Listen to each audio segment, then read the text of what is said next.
চট্টগ্রামে শেখ হাসিনা ও নওফেল সহ 34 জনের বিরুদ্ধে হত্যা মামলা, 3 দিনের রিমান্ডে লতিফ, কারাগারে রমেশ চন্দ্র সেন।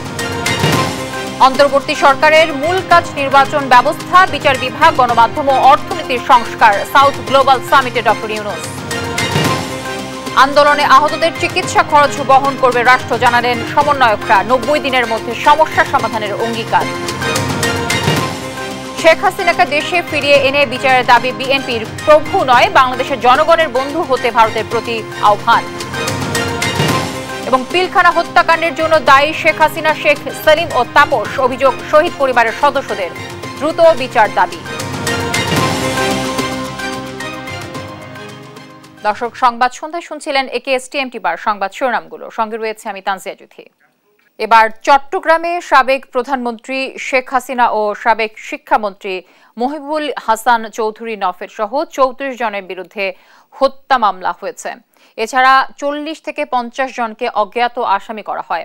চট্টগ্রামের বহদ্দারহাট এলাকায় কোটা সংস্কার আন্দোলনে কলেজ ছাত্র তানভীর সিদ্দিকী হত্যার অভিযোগে এ মামলা করা হয়। একেএম নাজিমকে সঙ্গে নিয়ে আপন অপুর প্রতিবেদনে বিস্তারিত।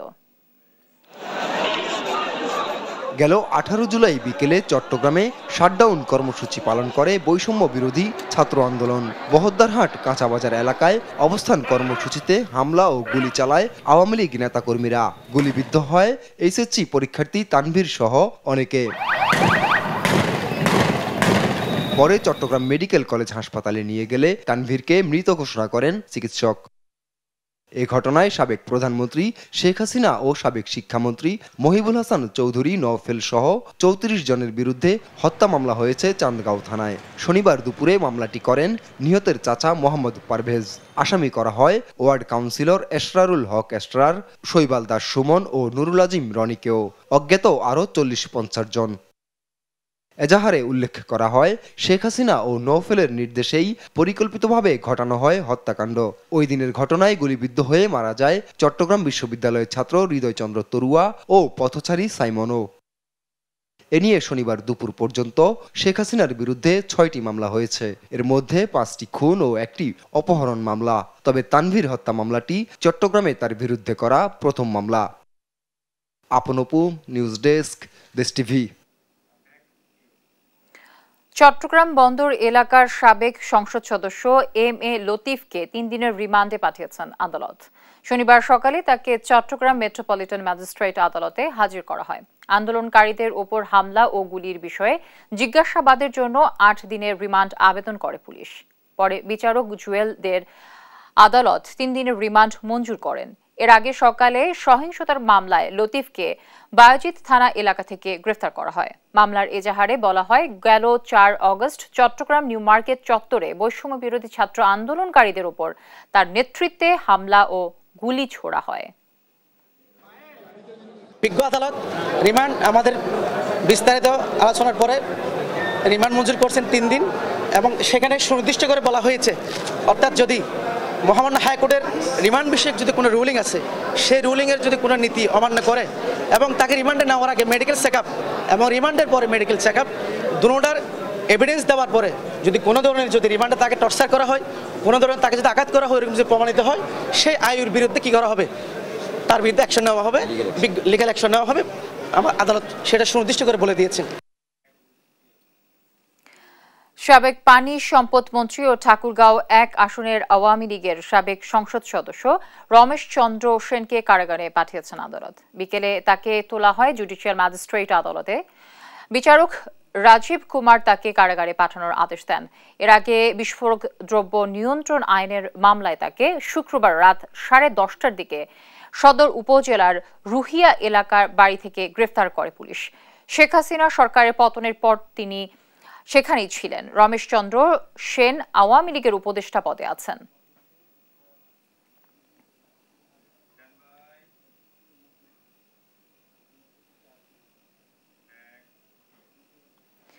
নির্বাচন ব্যবস্থা, বিচার বিভাগ, গণমাধ্যম ও অর্থনীতির সংস্কারই সরকারের প্রধান কাজ বলে জানিয়েছেন অন্তর্বর্তীকালীন সরকারের প্রধান উপদেষ্টা ডক্টর মোহাম্মদ ইউনূস। সকালে ভার্চুয়ালি গ্লোবাল সাউথ সামিটে অংশ নিয়ে দক্ষিণ এশিয়ার নেতাদের উদ্দেশ্যে এ কথা বলেন তিনি। জানান, বিপ্লবী ছাত্রদের গণতান্ত্রিক আকাঙ্ক্ষাকে রূপ দিতে নাগরিক সমাজ, রাজনৈতিক দল ও বিশেষজ্ঞদের সাথে কাজ করছে অন্তর্বর্তীকালীন সরকার। বিস্তারিত থাকছে প্রতিবেদনে। ভারতের রাজধানী নয়াদিল্লিতে চলছে third voice of global south summit. শনিবার সকালে এতে ভার্চুয়ালি যোগ দেন অন্তর্বর্তী সরকারের প্রধান উপদেষ্টা অধ্যাপক মোহাম্মদ ইউনুস। নির্বাচনী ব্যবস্থা, বিচার বিভাগ, গণমাধ্যম ও অর্থনীতির সংস্কার করাই সরকারের মূল কাজ বলে জানান প্রধান উপদেষ্টা। Our government is committed to ensuring a transition to an inclusive and pluralistic democracy and create an environment in which free, fair and participatory elections can be held. দক্ষিণ এশিয়ার নেতাদের উদ্দেশ্যে তিনি বলেন, 1952 সালে ভাষা আন্দোলনে যেমন ছাত্ররা প্রাণ দিয়েছিল, 7 দশক পরেও ছাত্রদের নেতৃত্বে দ্বিতীয় বিপ্লব গণতন্ত্র, মানবাধিকার ও সমতার জন্য বিশ্বের যুবকদের অনুপ্রাণিত করেছে। In 1952, the Bangladeshi students sacrificed their lives for their mother tongue. It inspired the struggles for the right to speak in their own mother language all over the world. Some 7 decades later, our student-led second revolution is inspiring youth throughout the global south to raise their voice for democracy and human rights, dignity, equality and shared prosperity. তরুণদের ছোঁয়ায় ঢাকা বিশ্বের গ্রাফিতির রাজধানীতে পরিণত হয়েছে উল্লেখ করে কনফারেন্সে অংশগ্রহণকারী সরকার প্রধানদের বাংলাদেশে আসার আহ্বানও জানান নোবেলজয়ী doctor Muhammad Yunus. Your Excellencies, I invite you to visit Dhaka soon. Otherwise, you may miss something very, very important for us. Much of the Dhaka has turned into graffiti capital of the world. Mahmud Hasan, দেশ TV, Dhaka. মুক্তিযুদ্ধ বিষয়ক মন্ত্রণালয় উপদেষ্টা ফারুকী আজম বলেছেন, মুক্তিযুদ্ধে অংশ না নিয়েও সনদ নিয়ে যারা মুক্তিযোদ্ধা সেজেছেন তাদের আইনের আওতায় এনে শাস্তি দেয়া হবে। শনিবার দুপুরে আন্দোলনে ক্ষতিগ্রস্ত স্থাপনা পরিদর্শনে গিয়ে এ কথা জানান তিনি। এ সময় ক্ষতিগ্রস্ত থানাগুলোকে স্বাভাবিক অবস্থায় ফিরিয়ে আনতে স্থানীয়দের সহযোগিতা করার আহ্বান জানান। এর আগে চট্টগ্রাম সার্কিট হাউসে প্রশাসনের কর্মকর্তাদের সঙ্গে মতবিনিময় করেন উপদেষ্টা।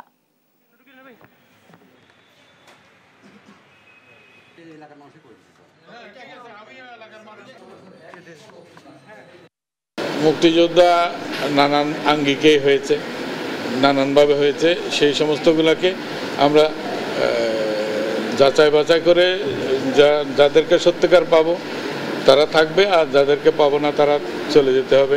এবং প্রতারণার দায়ে তাদের অনেককে আমরা রাষ্ট্রের সাথে প্রতারণার জন্য তাদেরকে শাস্তিও পেতে হবে। গণহত্যার দায়ে শেখ হাসিনাকে দেশে ফিরিয়ে এনে বিচারের দাবি জানিয়েছেন বিএনপির স্থায়ী কমিটির সদস্য মেজর অবসরপ্রাপ্ত হাফিজ উদ্দিন আহমেদ। ভারতকে প্রভু হওয়ার চেয়ে এদেশের জনগণের বন্ধু হওয়ার চেষ্টা করার আহ্বান জানান তিনি। বিএনপি যে আন্দোলনের শুরু করেছিল ছাত্র সমাজের হাত ধরে তা সফল হয়েছে বলেও দাবি তার। বিস্তারিত সাইফুল রিপনের প্রতিবেদনে। ছাত্র জনতার ওপর পুলিশের গণহত্যার নির্দেশদাতা শেখ হাসিনাকে দেশে ফিরিয়ে এনে বিচার ও সন্ত্রাসী সংগঠন হিসেবে আওয়ামী লীগকে নিষিদ্ধ ঘোষণার দাবিতে জাতীয় প্রেস ক্লাবে সমাবেশ ও আলোচনা সভার আয়োজন করে জাতীয়তাবাদী মুক্তিযোদ্ধা দল। আলোচনায় অংশ নিয়ে নেতারা দাবি করেন, গণহত্যার দায়ে শেখ হাসিনাকে দেশে ফিরিয়ে এনে বিচার করতে হবে। গণহত্যাকারী রাজনৈতিক দল আওয়ামী লীগ এবং তার দোসরদেরকে যদি বাংলাদেশে রাজনীতি থেকে নিষিদ্ধ করা না হয়, ওরা অস্থিতিশীল করবে এই দেশকে। যদি বন্দি চুক্তির নামে ইন্ডিয়া থেকে শেখ মুজিব হত্যার আসামিকে বন্দি বিনিময় চুক্তি এনে ফাঁসি দিতে পারে, তত্ত্বাবধায়ক সরকার শেখ হাসিনাকে অবিলম্বে এনে বিচারের আওতায় ফাঁসি দেবে। দেশের গুরুত্বপূর্ণ জায়গায় এখনো দালালরা বসে আছে দাবি করে নেতারা বলেন, ঢেলে সাজাতে হবে আইন শৃঙ্খলা বাহিনী, পুলিশকে। এখনো এই দালালরা আছে, ওই সাংবাদিক বলেন, ব্যবসা বলেন, বিভিন্ন জায়গা বলেন, হয়তো লোকজন কিছু পাল্টাইছে কিন্তু তারা কিন্তু আছে। কাজে তাদেরকে পুনরায় পুরা না পাল্টাইতে পারলে দেশ স্বাধীন হবে না। এখনো পুলিশে যারা জয়েন করে নাই, আজকের মধ্যে তাদের চাকরি বাতিল করে এই ছাত্রছাত্রীদেরকে নতুন চাকরি দেয়। গণহত্যার দায়ে শেখ হাসিনাকে ফিরিয়ে এনে বিচার দাবি করেন বিএনপির স্থায়ী কমিটির সদস্য হিসেবে নতুন দায়িত্ব পাওয়া মেজর অবসরপ্রাপ্ত হাফিজ উদ্দিন আহমদ। বাংলাদেশের ওপর ভারতের প্রভুত্বের চেষ্টারও সমালোচনা করেন তিনি। ভারত সম্পর্কে বলতে চাই, আপনারা মুক্তিযুদ্ধে আমাদেরকে সাহায্য করেছেন, অনেক কৃতজ্ঞ। লড়াই করেছেন, আমাদের পাশাপাশি যুদ্ধ করেছেন, কিন্তু এই দেশকে প্রভু হওয়ার কোনো চেষ্টা করবেন না, জনগণের বন্ধু হওয়ার চেষ্টা করেন। শেখ হাসিনা ইতিহাসে সবচেয়ে বড় ঘাতক। এহেন অন্যায় অবিচার নাই, কত মায়ের মুখ খালি করেছে।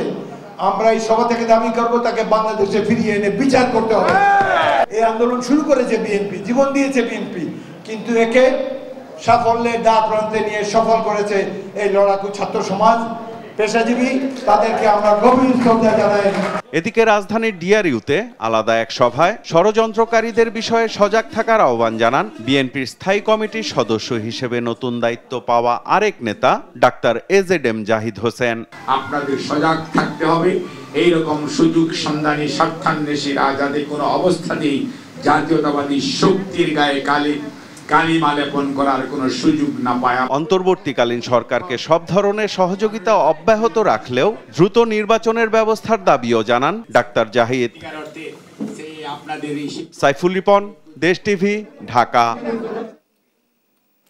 90 দিনের মধ্যে দেশের ভঙ্গুর স্বাস্থ্য খাতকে জনমুখী করার দাবি জানিয়েছেন বৈষম্য বিরোধী স্বাস্থ্য আন্দোলন।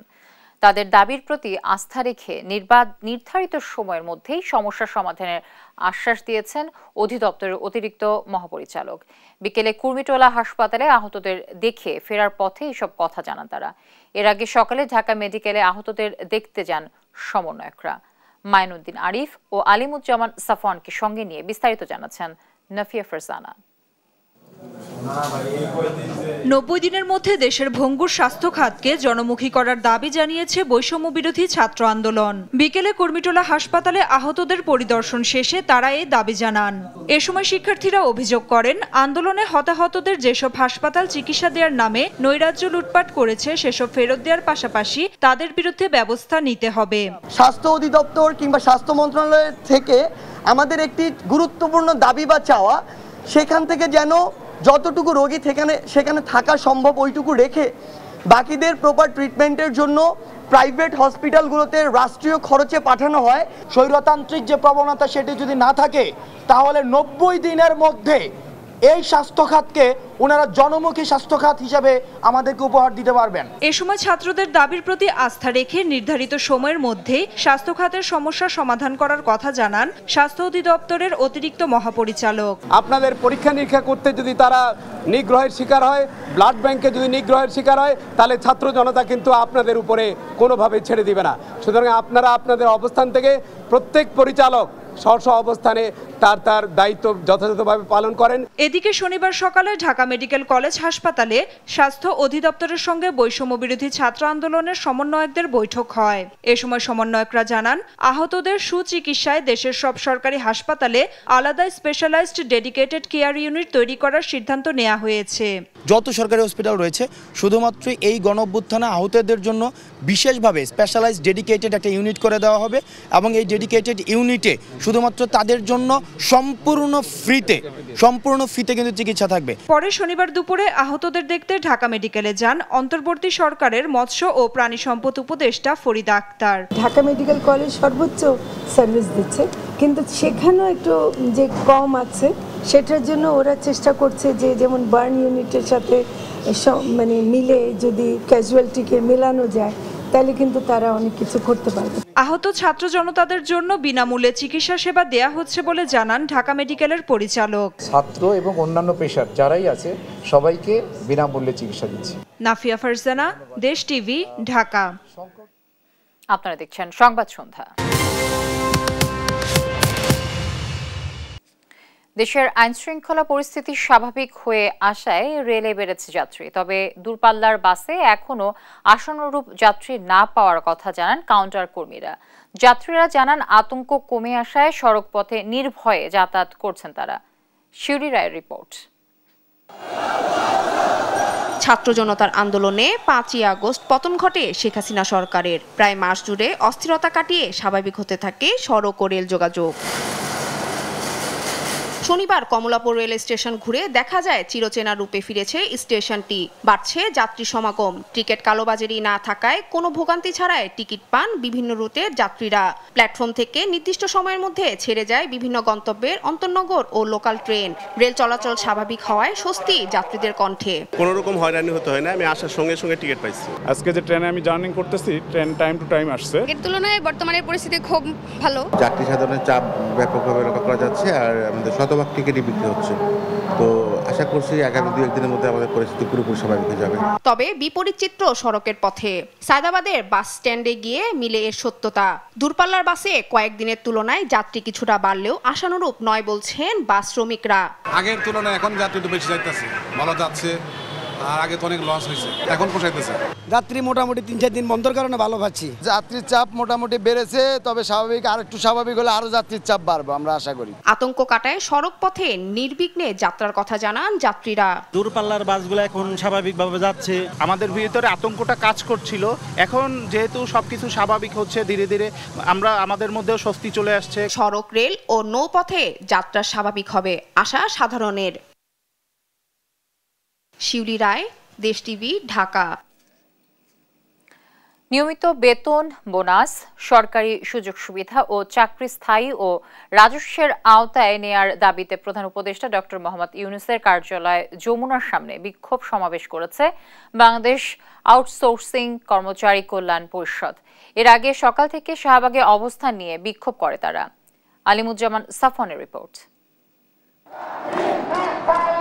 চাকরি রাজস্বের আওতায় নেওয়া এবং সব ধরনের সুযোগ সুবিধার দাবিতে শনিবার সকাল থেকেই বিক্ষোভ মিছিল নিয়ে শাহবাগে অবস্থান নেয় সরকারি চাকরিতে অস্থায়ী ও চুক্তিভিত্তিক নিয়োগপ্রাপ্ত কর্মচারীরা। নিয়োগের ক্ষেত্রে ঘুষ বাণিজ্য, সরকারি সুযোগ সুবিধা থেকে বঞ্চিত সহ নানা বৈষম্যের অভিযোগ করেন তারা। ওই স্বৈরশাসকের ছাত্রলীগ, যুবলীগ বা অসহযোগী সংগঠন বা মূল দলের যে সকল নেতারা ছিলেন, তারা ঠিকাদারি নামে এই কর্মচারীদের কাছ থেকে লক্ষ লক্ষ টাকা নিয়ে তারা চাকরি দিতেন। আমরা বৈষম্যের শিকার, আমরা কোনো প্রকার সুযোগ সুবিধা পাই না।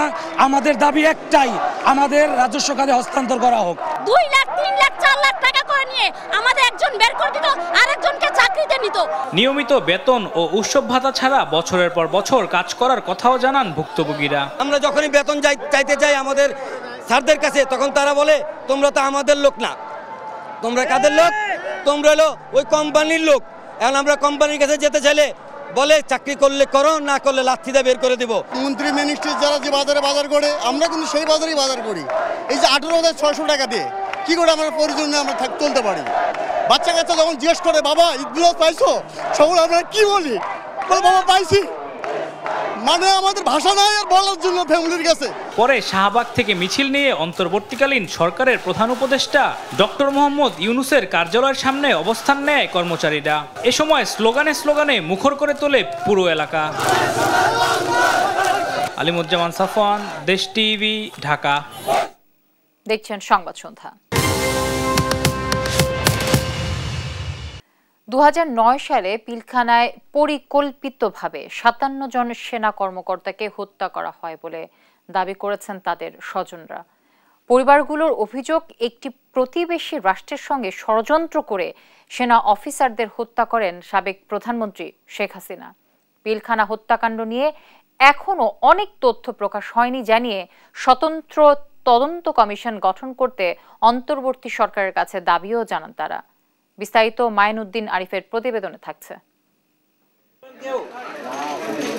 2009 সালের 25 এবং 26 ফেব্রুয়ারি বিডিআর সদর দপ্তর ঢাকার পিলখানায় ঘটেছিল দেশের ইতিহাসে এক কলঙ্কময় অধ্যায়। হত্যা করা হয় 57 সেনা কর্মকর্তাকে। একক কোনো ঘটনায় এত বড় হত্যাকাণ্ড এর আগে বিশ্বের কোথাও ঘটেনি। তবে সেই ঘটনার তেমন কোনো তথ্যই প্রকাশ পায়নি। উল্টো পরিবারের সদস্যরা ছিলেন আতঙ্কে। স্বৈরাচার শেখ হাসিনার পতনের পর হত্যার বিচার চাইতে জনসম্মুখে এসেছেন পরিবারের সদস্যরা। শনিবার দুপুরে মহাখালীর রাওয়া ক্লাবে সংবাদ সম্মেলন করেন তারা। এটা একটা ইন্টারন্যাশনাল কনস্পিরেসি, যখন রিপোর্টস আসবে ইনশাআল্লাহ আস্তে আস্তে ইটস অ্যান ইন্টারন্যাশনাল কনস্পিরেসি। আমার বাবা মারা গেছেন, আমার বাবা he has passed away, he is dead, he is diseased. No, he was killed. He was assassinated. আমার বাবাকে তার এই বাহিনীর এই যারা বিপদগামী ছিল সবাই ছিল না, হয়তো হাতে গোনা কয়েকজন ছিল। ওই সৈনিকরা আমার বাবাকে লোহার স্ট্যান্ড দিয়ে পেটের মধ্যে বিভিন্নভাবে ক্ষতবিক্ষত করে পরে ব্রাশ ফায়ার করে আমার বাবাকে হত্যা করে। বিডিআরের সাবেক মহাপরিচালক জেনারেল শাকিল আহমেদের ছেলে রাকিন বলেন, পিলখানায় 57 সেনা ও 17 জন সাধারণ নাগরিক হত্যায় সাবেক প্রধানমন্ত্রী শেখ হাসিনা, সাবেক মেয়র ফজলেনুর তাপস এবং শেখ সেলিম সহ আরও অনেকেই সরাসরি জড়িত। এই হত্যাকাণ্ডের সাথে জড়িত শেখ হাসিনা, ফজলেনুর তাপস, শেখ সেলিম আর তাদের অনেক লোক আছে যাদের সাথে কমপ্লিসিট। আমি ক্ষমা চেয়ে নিলাম, বলে দিলাম এটা সত্য। আর ওই নাটক সাজানো এই রহস্যময় আমরা আর চাই না। সেনাবাহিনীকে মেধাশূন্য করতে প্রতিবেশী রাষ্ট্রের সঙ্গে ষড়যন্ত্র করে সেনা অফিসারদের হত্যা করা হয় বলে অভিযোগ করেন শহীদ পরিবারের সদস্যরা। ইন্ডিয়ার প্রত্যক্ষ সহযোগিতায় এই ঘটনা ঘটানো হচ্ছে। শেখ হাসিনা তখন চেষ্টা করেছে এই দেশপ্রেমিক সৈনিকদের অফিসারদের নাম হাঁটতে পারলে আমি থাকতে পারবো না। পিলখানা হত্যাকাণ্ডের অনেক তথ্য এখনো প্রকাশ হয়নি। এ নিয়ে আরো স্বচ্ছ সুষ্ঠু তদন্তের দাবি জানিয়েছেন নিহতদের পরিবার। শহীদ পরিবারের ভাবিদের তরফ থেকেই আমি রিপ্রেজেন্টেটিভ হিসাবে বলতে চাই যে আমাদের সবার আগে দাবি হচ্ছে যে এটা একটা স্বচ্ছ ট্রান্সপারেন্ট বিচার হবে, কারণ যে বিচারটা হয়েছে ওটাতে অনেক লুকোচুরি একটা ভাব ছিল। আমরা কিন্তু জানি নাই, কারণ আমরা জানি নাই, এটা আমরা জানতে চাই। এটা আমাদের দাবি, আমাদের সন্তানদেরও দাবি। এ সময় 7টি দাবিও তুলে ধরে শহীদ সেনা সদস্যের পরিবার। বিচারের আলোকে আমরা শহীদ পরিবার বর্গ মনে করি যে হাইকোর্ট ডিভিশনের রায় মোতাবেক 3 জন জজ যে ইনকোয়ারি কমিশনের কথা বলেছে, অবিলম্বে সেই ইনকোয়ারি কমিশন গঠন করতে হবে। এতে আমরা মনে করি যে পর্দার আড়ালে রয়ে যাওয়া ষড়যন্ত্রকারীদের নাম বেরিয়ে আসবে। মাইনুদ্দিন আরিফ, দেশ টিভি, ঢাকা। দেখছেন সংবাদ সন্ধ্যা।